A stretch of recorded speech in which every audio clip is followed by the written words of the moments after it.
Hello, and welcome back to another breaking news update. My name is Jimmy Boyd, and you were watching Boyd News. I want to thank you so much for tuning in today. I've got some breaking news coming out from the Russia and Ukraine war to share with you.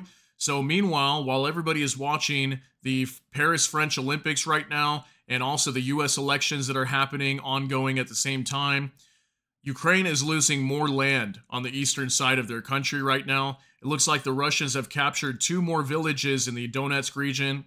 There's the names of them right there on the screen there for you. Vovche and Prohres. I'm probably butchering those. My apologies if I am.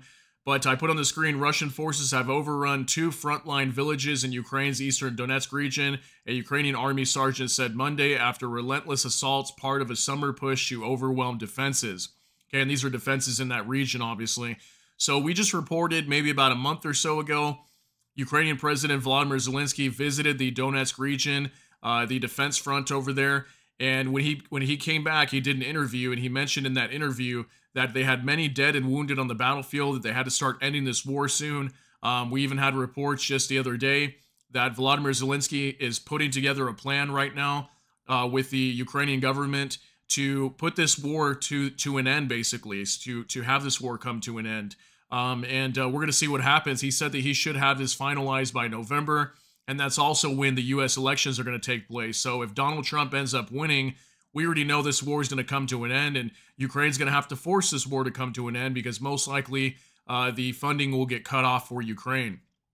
We'll talk about funding here in just a little bit as well. But I want to talk some more first. Let's talk about these villages that have been taken. I've also got a map to kind of show you where this has taken place at. But first, I want to go over this article on AP. It says Ukrainian troops say Russia has driven them out of two more eastern Donetsk villages.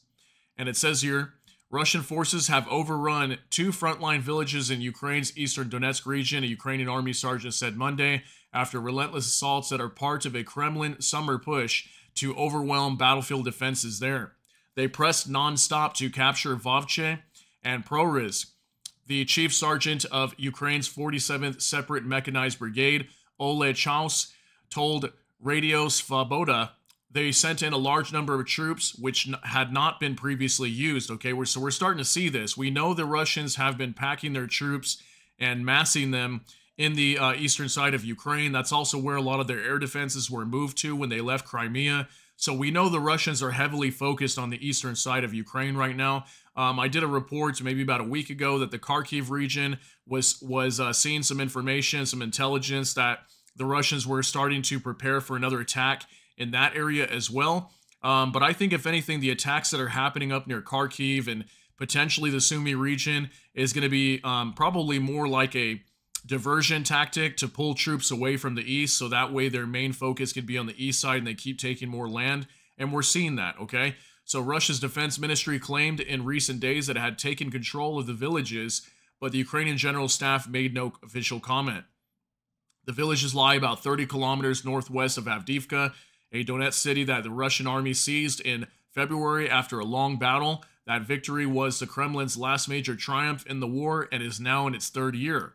Russia's onslaught, fueled by its heavy advantage in soldiers and weaponry, has repeatedly forced the Ukrainians to pull back from defensive positions to avoid being captured or killed, okay? And that's repeatedly what we see. They're always pulling their troops back.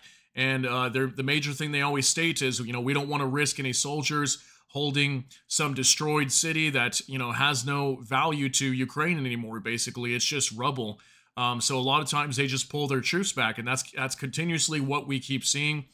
And we know that a large reason why the Ukrainians have to pull back as well is because the Russians are dropping hundreds of glide bombs on the eastern side of Ukraine every week. We just had a report coming out from Volodymyr Zelensky just the other day as well. He reported that 700 glide bombs had been dropped on Ukraine just in the last week. So, we're talking in the last 7 or 8 days that these were dropped. So Alexander Shershin, the 47th Brigade's deputy battalion commander, confirmed to local media that the villages had been taken. He blamed poor training of troops, low ability of officers, motivation, and inadequate weapons for the setbacks. Look at that. Inadequate weapons for the setbacks. I thought Ukraine's getting a lot of support. I thought they're getting all this weaponry, $60 billion coming from the United States. Anthony Blinken came out so many times and said, oh, Ukraine's getting all the support that they need. We're going to continue funding this and supporting them for as long as necessary. Lots of other countries stepping up. The Czech Republic, they were supposedly sending like over 100,000 artillery shells and ammunition to Ukraine as well. So what's this whole thing about inadequate weapons? I mean, to me, the number one thing that I think of is obviously aviation, is these bombs that are being dropped, these glide bombs being dropped from Su-34 fighter jets. I would think that's got to be the big part of this. And how does Ukraine defend against that? We've talked a lot about these glide bombs, and hundreds of these are being dropped on the front lines every single week, and they literally can't defend from these. They have no way of defending from it, so that's a big problem for them. Ukrainian President Volodymyr Zelensky late Sunday described the situation in the Donetsk region as extremely challenging. Russia's strategy of attritional warfare with powerful glide bombs smashing Ukrainian defenses before infantry move in has brought incremental gains for the Kremlin as it seeks another big breakthrough. Ukraine is significantly outgunned by Russia's bigger army on the roughly 1,000-kilometer, 600-mile front line. Russian troops are also intensifying their weeks-long drive to breach Ukrainian defenses around Prohres, a town of around 60,000 people before the war, the Ukrainian General Staff said Monday. Russia launched 52 attacks there over the previous 24 hours, almost twice the daily number in the recent weeks, it said. So that's big too. Russia is heavily attacking many regions here, especially in the Donetsk region. I would say there's more action happening around here, like in Chasiv Yar, definitely more in the Donetsk and Donbass, more than anywhere is where we hear most of these infantry attacks taking place. So now I want to show you guys a map here real quick that was posted on X that kind of shows what's going on over here in this area with these two villages that have been taken. So I've got this pulled up from Michael Smetana, and it says, while Western media are busy covering the U.S. election campaign, the Middle East, and the Olympics, and the situation in the Donetsk Oblast has been deteriorating for Ukraine, with Russia further advancing in the Pokrovsk direction. Okay, so here's a picture right here that shows the Russian troops advancing, and here's where they are advancing at right here. If you can see, they're starting to break through. We saw some reports too, just in the last 24, 48 hours, that the Russians were breaking through Ukrainian front lines. And this is exactly what I believe they're talking about right here. Here's Prohres and Vovche. Okay, these are the two towns right here that were taken recently, and they have broken through after taking those, and they're starting to breach out into other areas of Ukraine. Whereas before, you can see it's kind of over here, it's kind of flat. But in this region, they have found a way to break through. So there's lots of other bigger towns here. There's this town of Rodivka, Novorodivka, Selidov. Okay, 3 more towns here. And then after that, we've got this bigger settlement of Pokrovsk and Mirnorad, if I'm saying those right. So lots of big settlements here that are at risk of being taken by the Russians as well. Most of the towns they've been taking recently, if you see over here, they're mostly small little settlements, smaller towns, nothing really significant. But Pokrovsk is one of the next major cities that's at risk of coming under attack in this area. So I just wanted to show you that map so you can kind of get a visual of what's going on over here. But definitely it's not looking good for Ukraine. They are continuously losing land. And the longer this war goes on, it looks like regardless of what the Biden administration and NATO gives Ukraine, they're still losing land. It may be incremental gains, small gains from the Russians, but think about this. If this war goes on for years, which we know most likely it won't, right? Especially if Donald Trump gets into office, but who knows? If Kamala Harris gets in, we never know. This war could definitely continue. But regardless, we know that Ukraine, Volodymyr Zelensky coming out and announcing they just don't have enough troops to continue fighting forever. And we know they're getting very low right now. So this actually came out just today as well.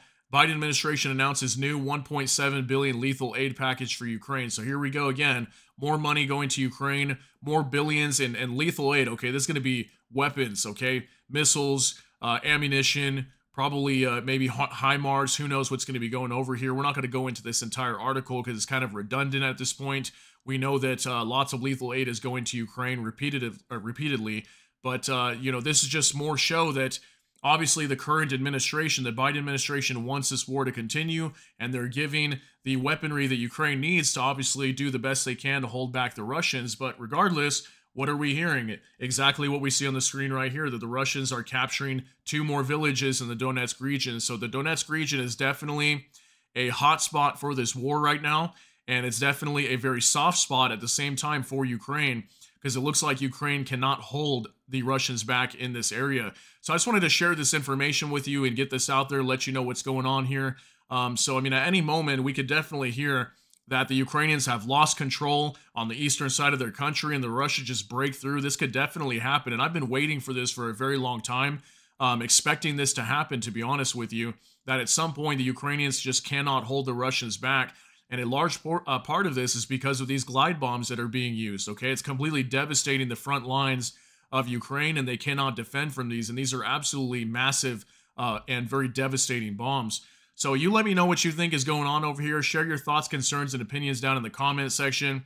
That's going to be it for this update. If you got something out of this, please smash that like button. Also, if you enjoy my content, please consider subscribing down below. Hit the notification bell. That way YouTube can notify you. And with that, I hope y'all have a great day. Everybody take care and God bless. And we'll see you in the next one.